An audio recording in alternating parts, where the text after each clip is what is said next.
Hi, welcome back. In this video, we are going to be talking about inference of the mean.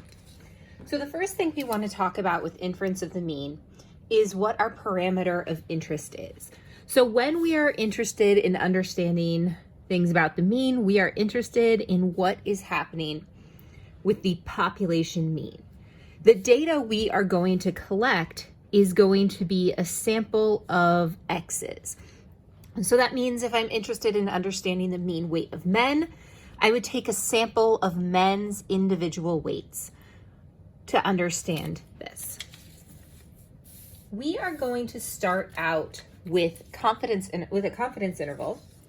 And for a confidence interval, we know that we need to have a best estimate plus or minus a margin of error. When we're thinking about our best estimate, the best estimate of a population mean is going to be the mean of our sample. If I don't know what the value is, I should start with taking a sample to estimate what it is. The next thing is when I'm looking at my margin of error, I know that this is going to be some critical value multiplied by either a standard deviation or a standard error. So I need to think about what this critical value is as well as this standard deviation or standard error. Let's start by talking about standard deviation. The central limit theorem says that the standard deviation of a sampling distribution of X is sigma sub X. And the standard error of a distribution of X's is S sub X.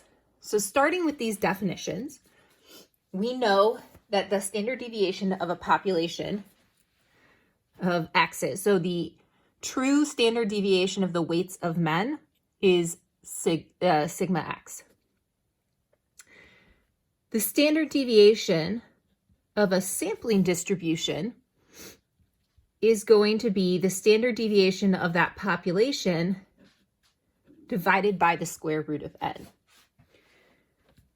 Similarly, if I wanted to find the standard error, I would take that sample standard deviation and divide it by the square root of n, where n is our sample size. But we have a really big issue, and that is that I don't know what my population standard deviation is. I can't know what my population standard deviation is. So I am not going to be able to use the standard deviation of X. And unlike, so I'm going to have to use the standard error. Unlike my sampling distribution for proportions, in which I was able to use the estimate of the proportion to estimate the standard deviation, S sub X is its own standard deviation, its own estimate of the population standard deviation. This is going to introduce uncertainty. And the uncertainty is not in an unknown direction. This is actually going to introduce bias, which is uncertainty in a specific direction. Standard deviation is going to systematically underestimate sigma. S sub X will systematically underestimate sigma sub X. And the reason is that when I take a sample that is not the entire population, it will inherently have lower variability. And the smaller my n, the smaller my sample size, the worse this is. So if I have a really big sample, like let's say I take a sample of 10,000 versus a sample of 10, I would expect the sample of 10,000 to have a much better estimate using S sub x than that sample of 10. The larger the sample, the more natural variability we will see in that sample, and the better this will be at estimating this. So we are going to use standard error where we are using our sample standard deviation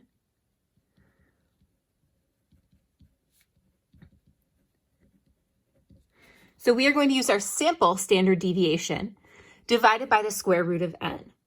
And because we are using this, we are going to use what is called a student's t distribution.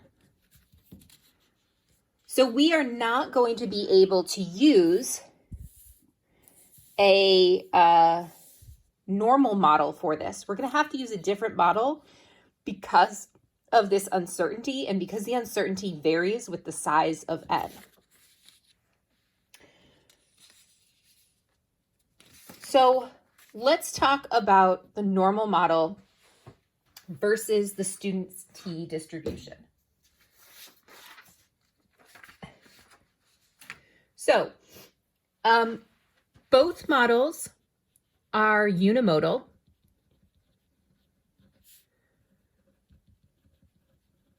Both models are symmetric with a mean equal to 0.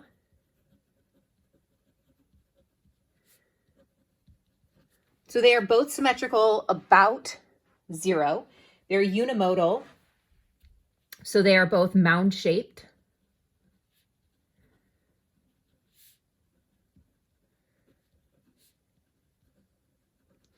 And in fact, they look very similar. When we draw them, we're going to draw graphs that look almost identical.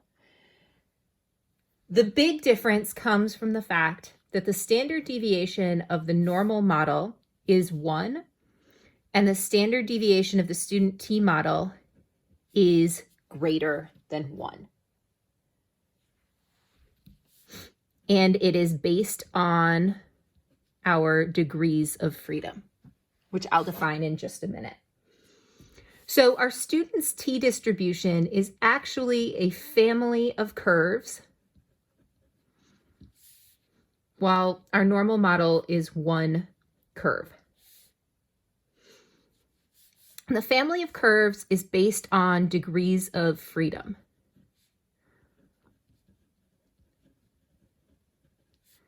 And we calculate these degrees of freedom by looking at n minus 1.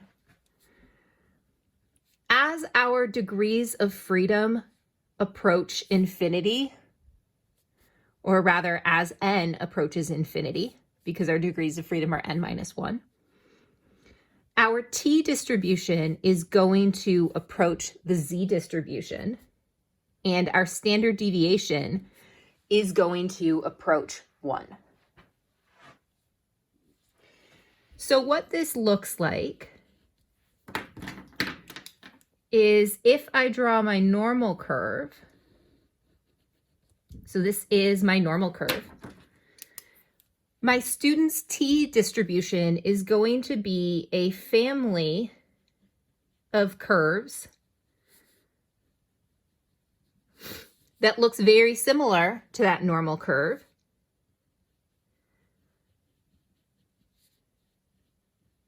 But has a wider standard deviation. So they are all symmetrical about that point 0, but the normal model has a standard deviation of 1, and these curves have different standard deviations. This curve, I'm going to say, has degrees of freedom A, and this curve has degrees of freedom B. And the degrees of freedom for curve A would be greater than the degrees of freedom for curve B. So the greater our degrees of freedom are, the larger our sample size, the closer this curve is going to be to that normal curve. The reason that we are going to use a student's t distribution instead of the normal model is we want to account for this additional uncertainty in our standard deviation. We have an additional layer of estimation that's going to cause some potentially large differences. So that brings us to our critical value. We are going to use a critical value of T star, which is going to use the student's T distribution. And our critical values are going to be found the same way. We can use a t-table, which is very similar to our normal table. So here is our normal model. We have a table. You remember we find our z by finding the tenths on the side and the hundredths on the top, and then we find the area to the left of that value underneath. The z-table has a positive and a negative side. The t-table is actually a little bit easier to use. So this is the t-table from the back of the Pearson Stats Modeling the World book by Bach, Bullard, Velleman, and DeVoe. So you can see that they have the t distribution drawn here. The way you use this table is going to be a little bit different. If we are looking at a two-tail probability, these values up here are the alpha values that add up the area in each of these two tails. The one-tail probability, these are alpha values relating to just the area in one tail. Degrees of freedom are listed down the left and the right of the table. And at the bottom, we have confidence level. So our T value, our T star value, is going to relate to our confidence level. So we have some options. We can go to the table for our degrees of freedom and confidence level. And our degrees of freedom are going to be n-1. Or we can go to our calculator. On your calculator, you need to have a TI-84 plus or newer to do this. If your calculator doesn't have this button, you'll need to use the table, but the table's so easy. I have 80%, 90, 95, 98, 99% confidence levels. Those are the most common confidence levels down at the bottom. So we can easily find those values. But using our calculator, if I go to second vars to pull up distribution, you will notice that there is an inverse T. I am going to put the area. So if I'm doing this on my calculator, I do inverse T, alpha over 2 degrees of freedom, where alpha over 2 is 1 minus the confidence level over 2. So if I wanted to do a 95% confidence level, that would be 1 minus 0.95 divided by 2. Let's say I want, let's say my n is 10, I would have 9 degrees of freedom. And I get a value. So this is my critical value for a 95% confidence level, 9 degrees of freedom. So degrees of freedom 9 here, confidence level 95, and you can see that value is 2.262. What I do want to show you is that in our normal model, we had one critical value for 95% confidence. So regardless of how big my sample size was, if I had a 95% confidence level, I had a critical value of 1.96. If you look here, this critical value was 2.262, and it changes depending on my sample size. So if you go up here, if I only have a degrees of freedom 1, that's 12.7 is my critical value. If I have 30 degrees of freedom, it's 2.04. So this value changes greatly depending on your sample size. So this adds another layer.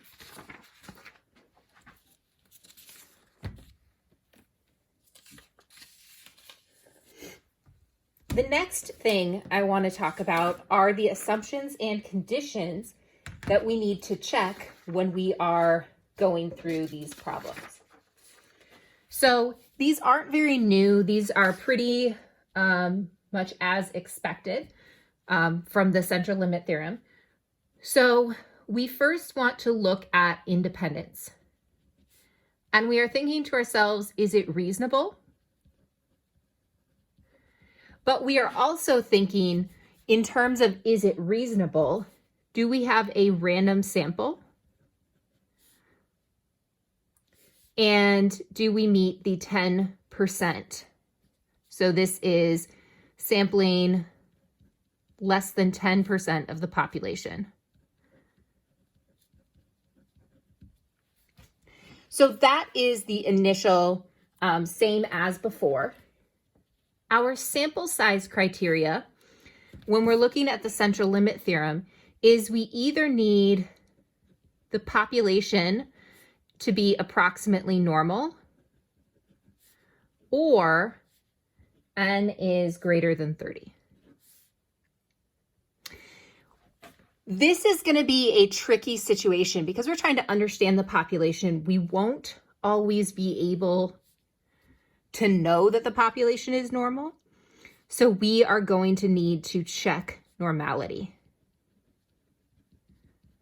And the key things that we are looking for, we are going to make a histogram. And we are looking for no outliers and approximately mound-shaped, approximately symmetric. These are very, very approximate. This is the key thing. We don't want any outliers.